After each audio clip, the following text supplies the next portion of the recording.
Hello, my name is Crystal Petry, and thank you so much for tuning in to another episode of the Crystal Petry podcast. On today's episode, we are going to learn all about the power of networking. Some people hate it, some people love it, some people are on the fence about it. But my guest today, David Ademola, did I get it right, David? You got it. You got Perfect. I've been practicing. David is going to help us all become better networkers. So welcome to the podcast, David. Thank you so much, Crystal. I appreciate you having me today. Yes. So let's just hop right into it. Networking. Yeah. Generally, what is networking, David? Generally, networking is a group of people getting together, exchanging ideas and having conversations, and with the idea and hope of building something together. Okay. Now, I know I'm not going to say most people, but people don't like networking because it feels weird, it feels awkward, or it can feel weird, it can feel awkward. Why is that? You know, most of us are sometimes, some people are introverts, right? And some people are just afraid that they might sound foolish. They're just afraid that they're not well versed in whatever it may be, or they're just simply just as scared. They just as the unknown, right? I was like that at one point, and it's just really going out there, finding like-minded people to bounce ideas off of. And it doesn't have to be you speaking the entire time, but it's also an opportunity for you to learn as well too. Right. What would you say? And we're going to really get into the nuts and bolts of networking, but what would you say is something that people can do to navigate those feelings of I hate networking, it makes me feel weird, I don't like it? What is something that people can do to work around those feelings and thoughts? You know, just really one thing is go to speaking events and just go and listen and see how people are speaking and how people are interacting with other people. Because yeah, we all don't come out the womb knowing some of these things, right? So we might need to see. Some people learn better, right? Why? By seeing an example. So maybe go into a couple speaking events, go to your local chamber events. If there is a local networking group, just go and check it out. It won't hurt by putting yourself out there. David, how long have you been in the networking space? Oh, like 12 plus years. And I love it. It just gets better and better. You find things to pick up, and you find nuts and bolts, and like what makes a good networking event, what makes a good networking partner, and what doesn't, right? So you're able to identify that earlier on as you continue to grow. How do you define effective networking? So I'm a big fan of small networking groups, right? Where it could be more intimate, right? If I have 20, 30 minutes to speak with someone, and it doesn't have to be that long. It could be longer, it could be shorter, but literally with intent, being able to have a good conversation with them, that to me makes a great networking opportunity, because then I'm able to really understand what they do and how I can help them and how we could work together, versus speed dating, where you really don't get anything out of it besides the first and last name of that person and a glimpse of what they do. Absolutely. What inspired you to focus on the power of bringing people together? A number of things. Well, cold calling and door knocking, those days are, I want to say they're dead and over, but they're just about, right? And I usually say something along the lines, if I'm a financial advisor, I usually use that as an example. I'm not a financial advisor, but if I am a financial advisor, knocking on your door, if I knocked on your door today, would you work with me? Probably not. No. Right? Now, if someone that you have a lot of respect for refers you to me, the chances, now, it's not 100%. It's not saying you will, but you will have the conversation. You will be more open to it, right? So that is the power of networking. The power of networking goes from having a trusted person provide the influence or at least provide the opportunity versus you going in and trying to build. You kind of have two barriers now, right? Building the trust, the rapport, and then getting to the decision maker or whomever versus building a network that will help you get across to that, at least to that next level early on. Mm-hmm. So I think that's the most powerful thing you can do in a networking environment is to kind of build that trust. Absolutely. What would you say is, and it's probably more than one, but what would you say is a lesson that you learned later on in your journey? I know you say you've been networking over 12 years, Yeah. that you learned later on in your networking journey that you wish you would have known early on. Oh man, that's it's a lot, but paying attention to what people do versus what people say. Wow. Okay. Yeah, that would be I would say for anyone in the networking space, whether you're new or not, that is really crucial. Wow. Okay.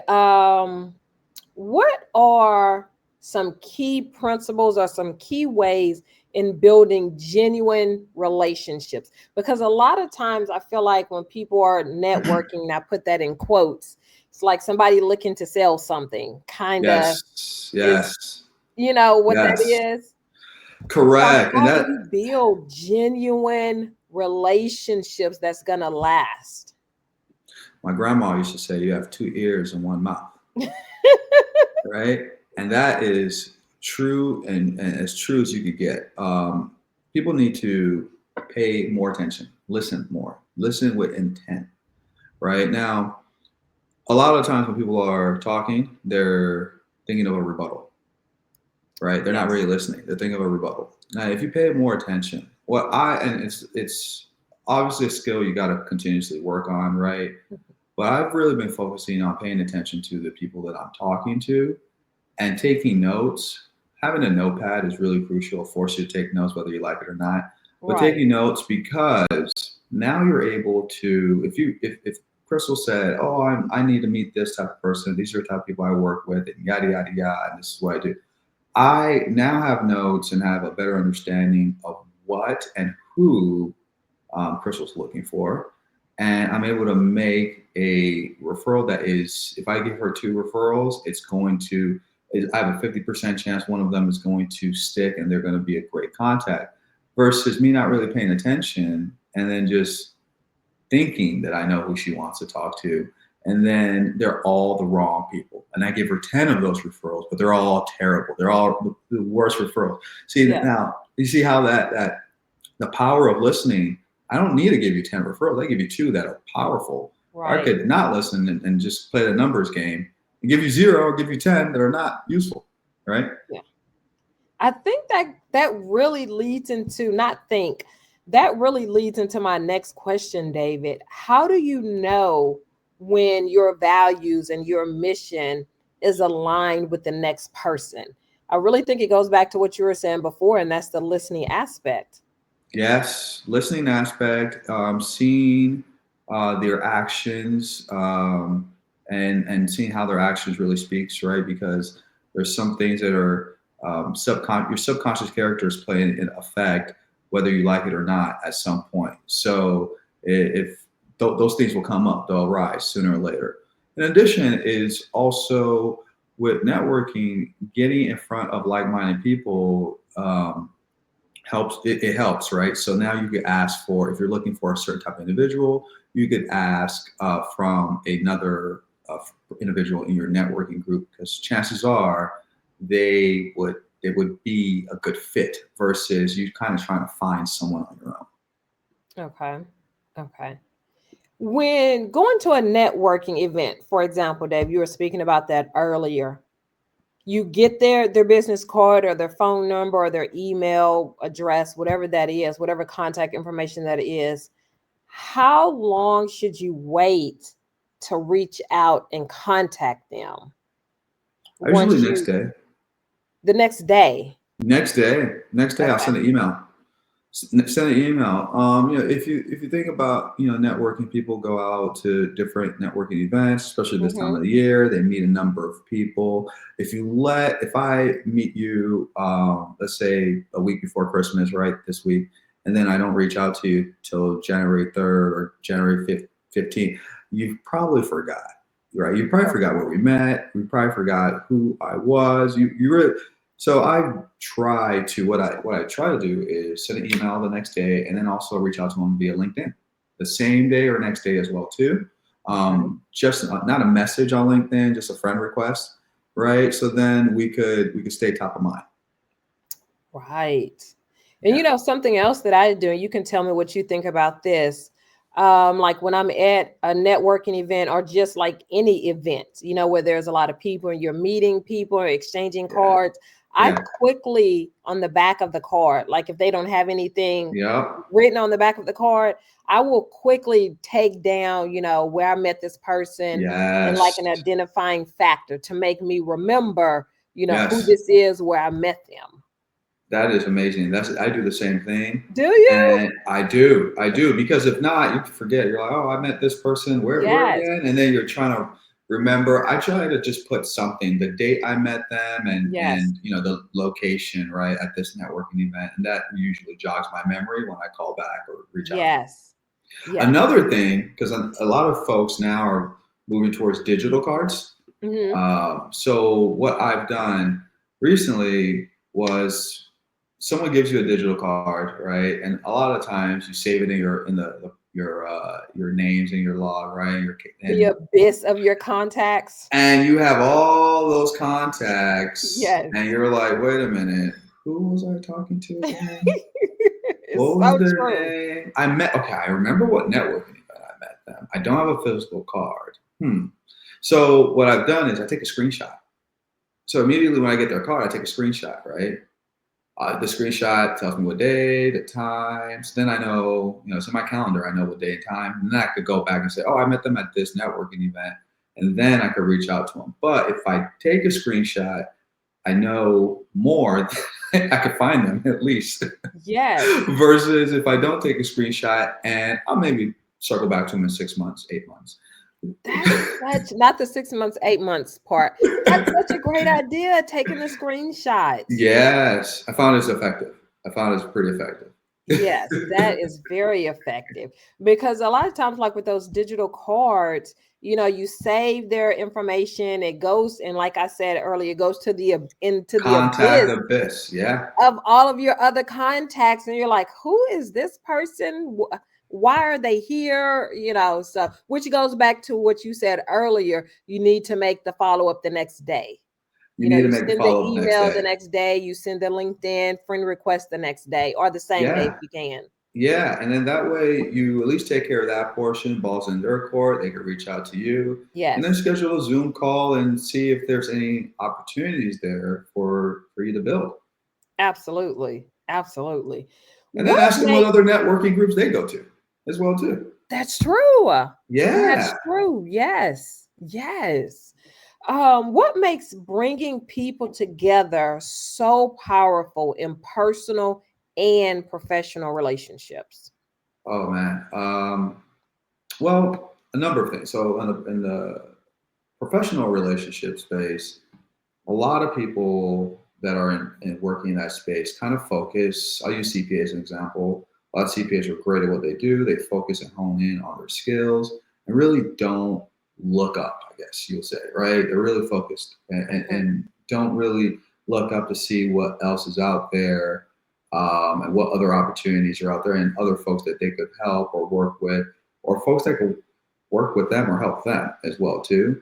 And what I think of networking is so amazing about networking is you could really take that 6 degrees of separation and bring it down to 4. You could really take people that should know each other, should be in the same room, have the same conversations with typically the same client, the same C-suites, but they are just, they're like two passing ships, right? Mm-hmm. And just don't really get an opportunity to sit down and have a conversation. Being able to do that that is probably the best feeling, being able to put those two people in the same room and let them have conversation, like deep conversation, and realize how much they really align. They're kind of like two sides of the same coin. Yes. And honestly, that's the best value to bring in the networking space, in the professional space. In the personal space, you end up finding out that there's a lot of things that align. Maybe you guys like hiking. Maybe you guys like mountain biking or a road bike, whatever it may be. Maybe you guys like playing pickleball. You have kids the same age. They go to the same school. You don't even know each other. Just so many things. It really humanizes you as well. Yes. Now, David, you said that you have been like actively engaging in the networking space for over 12 years. So clearly you have the experience, clearly you have the history in that. Do you have a story where you were able to bring two people together and it turned into something bigger than you could possibly imagine? Yeah, so I host a happy hour once a month, and it's been really awesome. I wouldn't be able to do it with all the partners that I work with. It's truly been a great solution, a great happy hour event that we were able to host for over the last year. And what it's done is put people that are typically, like I mentioned, usually with us working with the same clients, kind of the same side or opposite side of the same coin, and putting them all in the same room and realizing how much they align. So one of the fractional CFOs that I'm working with is working with a consultant broker, and they're working on a multi-million-dollar deal. And they met at the happy hour event months ago. We host a happy hour once a month between 4 and 6, and they met there, and the relationship built, right, because they were able to see each other once a month. They at least knew that consistency was going to be there, right? And that's also another thing, right? Out of sight, out of mind. I completely believe in that. So having the cadence for my partners is very important as well too. But they were able to secure a deal, and they're working on it now. And these are things that I hear about, right? I hear the chatter amongst members just talking about things that they're working on together, and they met at happy hour. That's amazing. That's amazing. And that leads directly to my next question. How do you garner trust? Like those two people had to build rapport, build trust to start working on a multi-million-dollar deal. How do you build trust like that? Building trust really depends on aligning with people, figuring areas that you do align with people. But in the same breath, I also believe it is kind of that out of sight, out of mind mentality. If I don't see you consistently, or if I don't see you, maybe I talk to you once every quarter or whatever it may be, really difficult building trust, especially early on, right? We have to, not saying I have to see you every day or anything along those lines, but some consistency there, especially early on, and especially if you know some of the same people, kind of rub shoulders with the same folks. The guard comes down a little bit easier, because if you know 4 of the same people I know, and they know you and they work with you and they trust you, chances are, right, you're a decent person, or a good person Fingers to work crossed. with. Yeah. Fingers crossed, right? And also seeing that individual belonging to at least 1 or 2 networking association groups or something along those lines is really important, because you have that consistency.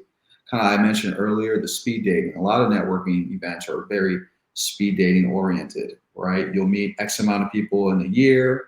You'll work with a very small fraction of them. You do the same thing next year, and compound and compound, compound, versus having that group. It could be 5, it could be 10, but just kind of honing in on those individuals and trying to make them better at their job or their practice. And it makes you better as well too. Like really taking the time. I don't need 20 CPA partners. I don't need 20 CFO partners, right? I would like to focus on the 5 that I have and really hone in on those right? And make them as really, really take them to the next level as they're taking me to the next level as well. Excellent. How do you, like when you're networking, when you're meeting someone, how do you make the meeting and the relationship not feel transactional? Or maybe, as I'm saying this question out loud, is it okay that some of those meetings and some of those networking are transactional? Well, if you're going to build, there's two different type of individuals. There's the relationship building, and then there's the transaction. If you want Okay. long term, transactional is probably not the way to go, honestly. You want to build a trust. You want to demonstrate that you are a trustworthy individual, and that you could be counted upon, and you'll always be available for them, right? And it doesn't have to be a referral. It could be just them asking you for some insight. Mm-hmm. But yeah, you definitely want to make sure there's some consistency there. Okay. How do you know, and I'm speaking to you specifically, how do you know when collaborations will align? Like you're talking to somebody and you're Yeah. like, you know what, you would be great with Crystal. Let me introduce. Yes. How do you know when to make those connections? Key things that they say, right? I typically ask who's your COI, right? Center of influence, who you work with, how do you build your clientele book? How do you generate new business in general, right?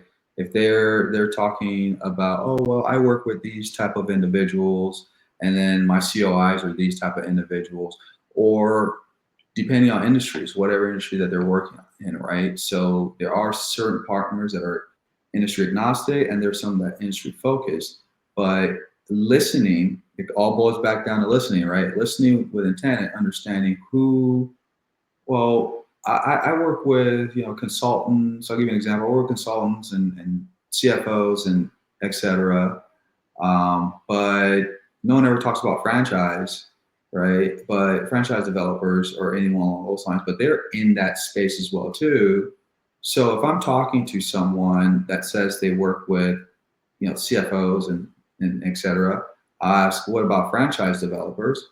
And they're like, oh yeah, they could possibly work with them. Um, but they don't understand to what capacity. They're kind of thinking, well, I can, but I'm not sure. I'm like, well, if you work with a franchise developer, probably chances are they're working with the type of clients you're working with, and or they probably have access to the CFOs and CEOs of some of the organizations that they're working with, the franchise they're working with as well too. And if not, it could be a conversation to have, right? But it opens them up to, instead of one, two opportunities, now opens them up to many opportunities, or at least a conversation with a franchise developer they weren't thinking about. So just listening with intent and figuring out, trying to connect those dots, right? Understanding volume, like what volume size. It could be a cash value volume size or employee volume size that makes sense for you. Understanding that and then aligning it with someone else that has a similar background. And again, it goes back to what you were saying at the beginning of the podcast, David, the listening part. Listening. Half of networking is listening, because and another thing is doing something without expecting something back. A lot of folks kind of check those tallies, like, oh, I gave you a referral, now you owe me one, or I gave you two, now you owe me two, or whatever. Right. I do not do that. First of all, I don't have the time or the bandwidth. Yeah. I have two young kids. I don't have the time or bandwidth. However, in the same time, it is also really trying to align yourself with good people and letting them know what your intentions, what your true intentions are. And when an opportunity comes, making sure that they're top of mind. And being top of mind means I'm talking to you, we're having conversation. If I didn't talk to you in the last 4 months or 6 months, I'm probably going to forget. That is just how it is, right? Yeah. So staying top of mind is very, very crucial. Sometimes I just grab lunch with some of my partners. We don't even talk business. We just grab lunch because I just want to remember them. Yes, and you want to be remembered. And I want to be remembered. And you know what is interesting? This happened to me last week. Speaking of, I had lunch with a partner last week. We had lunch, and later on, I had a call with a client that was asking for a referral, basically, in that space that I was having lunch with that partner I was having lunch with. So it worked out it's almost kind of like the universe working this magic, because I haven't had lunch with this partner in a few weeks. We grabbed lunch. Now there's a referral opportunity there, all in the same day. And sometimes it doesn't work the same day, but however, I'm thinking about this person now, and when something comes up that aligns, I automatically bring them in, and vice versa. They do the same. What advice, David, would you give someone who wants to network, who needs to network, but also feels like they have nothing to offer? Everyone has something to offer. I don't believe that at all. I don't believe that at all. Everyone has something to offer. You got to dig deep, but you also just got to. You think you have nothing to offer because you're not out there networking, understanding what other people are doing and how you could impact it. Once you put yourself out there and start networking, understand how to fill those gaps and where you can fill those gaps, I think the value kind of speaks. You start to think of where you could add value. I think just going out there and listening and hearing what solutions people have, where people are lacking, will jog your mind to see where you fit. I think, and you can please hop in here on this, David. You're obviously the expert on this.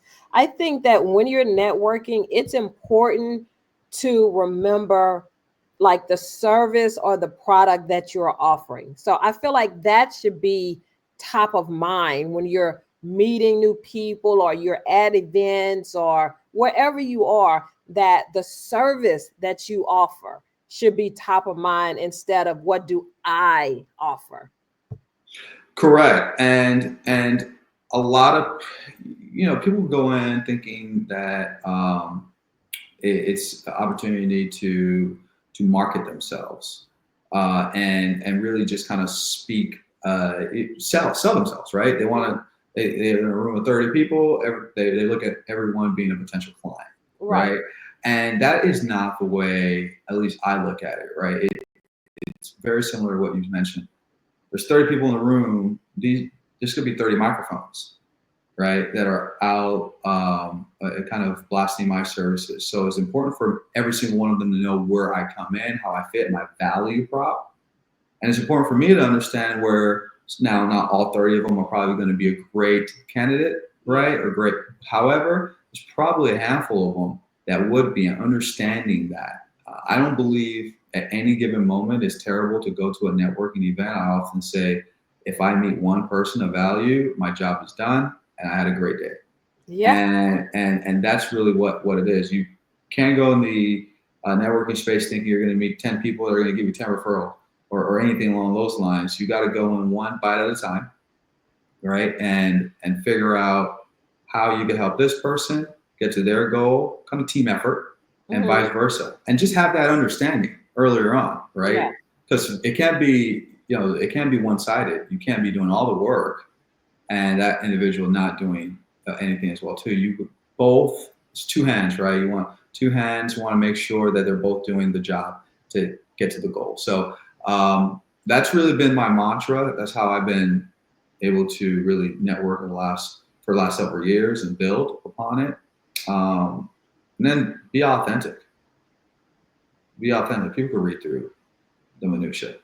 How do you excuse yourself from a conversation? And I'm going somewhere with this. So not all networking events or whenever you're speaking to someone, they are great and the energy is there. You guys are vibing. Sometimes you can tell that the other person is just not interested in what you have to say. How do you excuse yourself from that conversation, number one? And number two, how do you not take that in and absorb that like, oh, I guess I guess it's me. I guess, I really don't have anything to offer. I mean, first, I'll answer the second question. You can't take it personal, right? Maybe they just don't understand. Maybe they're having a tough day. It's a long day and they're just not getting it. It's not clicking at the moment. There's actually some of my best networking partners. It took 3 different meetings and then it clicked. They're like, oh my gosh, you saw a light bulb go off. Yeah. But some of them, it took 3 meetings. However, still think about it. I had 3 opportunities. Yeah. Right. So I still consider it a win. We were just peeling back the layers of the onion, right? And figure out how it could work. However, on my end, I did identify that this would be a good potential partner to work with. That's why I continued to pursue it and have those 3 meetings. Now, if I identified that it was not, we would have been done after the first meeting, right? And that happens. And it's natural, but we only have 24 hours in a day. So want to do your best to make sure you're using your time wisely. So I try as much as possible to dig deep as much as possible in the first meeting to see if there's any alignment, right? Whether it's clients or industry or targets or whatever it may be, and then kind of go from there. But in the case that, I'm in a networking event and I have to kind of back out a little bit, I will typically introduce them to someone else. Okay. Yeah. Okay, so how do people navigate the challenge? And I'm assuming that it is a challenge, maybe it's not, but how do people navigate the challenges of cross-cultural networking? Another one, back to listening. People don't need to be able to be sensitive to other people's cultures, be able to listen and want to learn. Actually, it's not for everybody, right? But you want to be able to learn and figure out where your impact would matter the most. But yeah, it really boils down to be able to listen and identify 1 to 2 bits. You don't need a lot. You got to take 1 or 2 bites that make the difference and really in on those and try to learn and learn as much about those 2 facts as possible. I think that's probably the best way to kind of go about it when you get into that type of networking. What are some things, maybe 1 or 2 like tangible things you can tell us, David, that would help to make me stand out in a room full of people? Like how I speak, how I present myself, that would make me stand out and make me memorable in a room of people. Speak loud and clearly, be clear and concise, and make sure you're offering a value that is relatable to the people in that room. Okay. That would be the main objective there.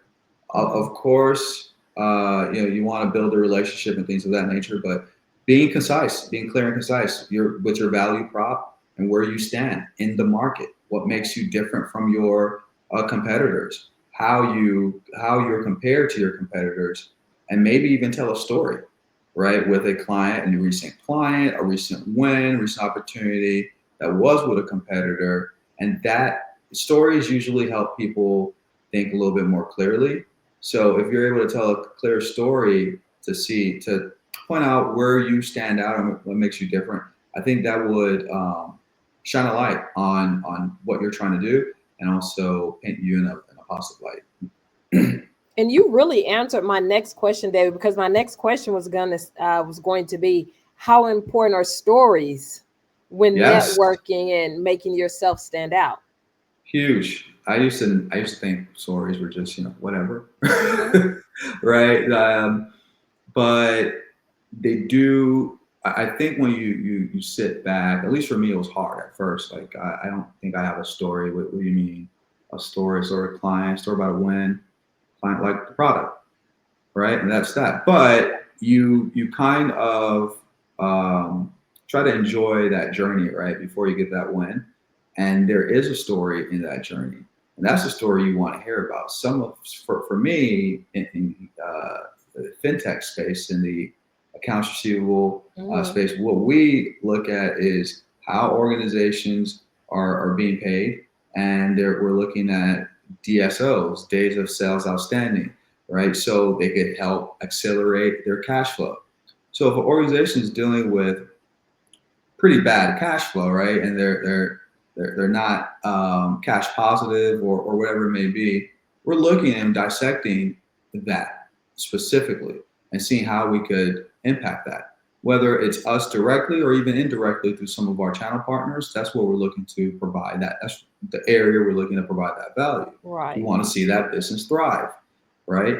So I think it boils down to that. It boils down to really listening with intent and wanting to create something positive.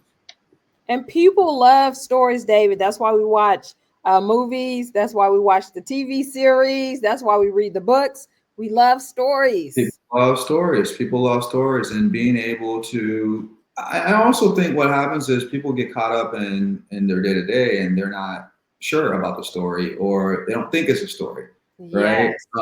But living, every time you get up, is a story. So taking that experience and turning it into a way people could digest it is the story you need to tell, right? Yes. The pros and cons about who or what this company was dealing with prior to working with you, and the story afterwards, and what did they increase profit margins, sales? Were they able to sell to a private equity firm for 3 times as much as they thought they were originally going to sell for?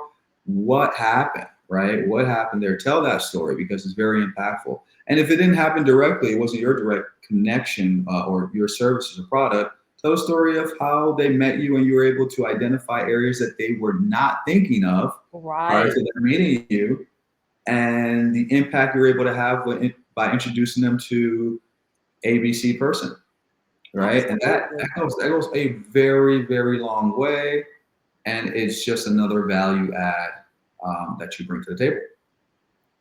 What would you say, David? Give me 1 or 2 things, 1 or 2 mistakes that you see people make when trying to build their network. One or 2 mistakes. One is, I would say, trying a little too hard to just get a lot of people there. Okay. When they're building networking, a lot of people think numbers. I want 500. I want a networking event with 80 people, right? And now you're just kind of inviting anyone, just filling just warm bodies, right? Just want anyone, butts and seats. I think being mindful, having intentions behind that, because not everyone's going to work well with each other. Also strategically looking at partners, how they would, personalities, and based on personalities, also professionalism, background, how would they work with these individuals? And would it clash? Would they work well together? And slow and steady, build your networking group or community one at a time. And usually when you get up to, say, 5 trusted partners, you could ask them for referrals, because they know people as well too. And if you like them, they're more likely going to introduce you to similar people. That's true. That's true. Right? Yeah. How do you measure the power of your networking? Do you measure it? I know you say, in your last comment, you don't measure it in like the number of people. That's a mistake that people make. Yep. But how do you measure the power of your networking? 2 ways. One would be just goal tracking. As far as in my networking group, we don't necessarily track how much referrals you give or anything along those lines. We just look at it. We track the individuals that we have in the group, and if they would be able to provide value to other members in the group and bring and invite more people of similarity, right, or similar backgrounds to that group. And then also getting feedback.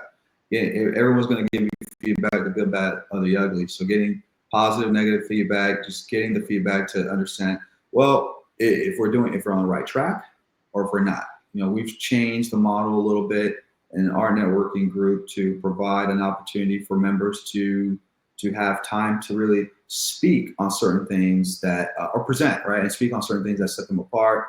Not necessarily talking about, this is not a time for you to talk about your family and that you like to go camping and What? all I can't that talk fun. about the family. No, because attention span, right, is very, Right. especially after a long day of work, we want to focus and really be meaningful, right? So you got 5 to 7 minutes and to really hone in on certain things that you do, what sets you apart from your competitors, and that's been really positive. And the feedback we've got is really great. People get an opportunity to be on a podium, right, and have 20 plus pairs of ears and eyes, and then they get to talk about themselves and what moves them, what drives them, what makes them sets them apart, and then we get the feedback and we understand this is positive. We keep doing it. Right. Rinse and repeat. Okay, David, we are getting ready to wrap up this podcast. Yeah. I have a couple more questions for you, though. Yes, absolutely. What is your intention in this networking space? My intention is to bring people that work with other businesses, B2B business folks, not B2C, so business to business folks together, right? Providing a safe environment for them to not only network, but pair share, just really let loose and relax, and also learn something as well too. I think it's important. We're always learning. I think it's also Right. important that we always, try to learn. So what my goal is behind this whole thing really was to provide an environment where it was relaxing and people that are networking partners can also be friends, and it is non-evasive. So that's been the goal. It's worked out so far, and we love it. Excellent. Yeah. Excellent. And my final question for you, David, who do you think would make a great guest, speaking of networking and referrals? Yes, yes, yes. I actually have two individuals that I'm thinking about. One is a Okay. gentleman named Conrad Fitzgerald. He works for a company called Corpay. They're the largest issuer of corporate cards globally, the largest issuer of MasterCard corporate cards globally. He's local in Phoenix here. He's a fantastic contact. And the other is a gentleman named Ben Greenberg. His organization, they're appraisal firm. They're a global appraisal firm. I've known Ben for some time, and they do some fantastic work all over the world. And I kind of joke with him from time to time. When's the next time we're going to Afghanistan? Because they actually do appraisal in Afghanistan as well too. Wow. So business appraisals. Yeah, if you have a business that you're looking to sell in Afghanistan, or if you're looking to acquire an organization in Mexico, in Chile, or anywhere in the States, in Canada, wherever, they complete the appraisal process. Fantastic organization. I would love to have them on, David, because I've never had anyone like those two on the podcast. Yes. Appraisals or the corporate Corporate cards. cards. Yeah, That would yeah. be amazing. Yes, yes. I will. I'll reach out to them. I've talked to, I believe I mentioned it to Ben before, and Conrad and actually, we're going to be grabbing lunch in a couple of days, so Top it's of going to be great. mind. It's top of mind. Top of mind. Exactly. And one last thing I'll say is, don't eat lunch alone. Yeah. Don't eat lunch alone. Everybody has to eat at some time, right? At some point. Yes. Don't eat lunch alone. Have lunch with a partner. Have lunch with a client or a prospect. Everyone has to eat. That is a great way to end this podcast. Thank you Yes. so much, David, for being on the Absolutely. Thank podcast. you. Thank you, Crystal. I appreciate it. Thank you so much. You are more than welcome. You did amazing. You are amazing. Thank you. You have some great questions. You have some Thank awesome questions. you. Thank I you. try. I try. You killed it. You killed it. Thanks again. I really appreciate today and being on this podcast and looking for it to live and kind of take it to the next level. Put it on my LinkedIn. Thank you. Thank you. And to my audience, thank you so much for tuning in and watching. You can get David's podcast on YouTube Podcasts and Apple Podcasts. And remember, you always have time to listen and learn on the go.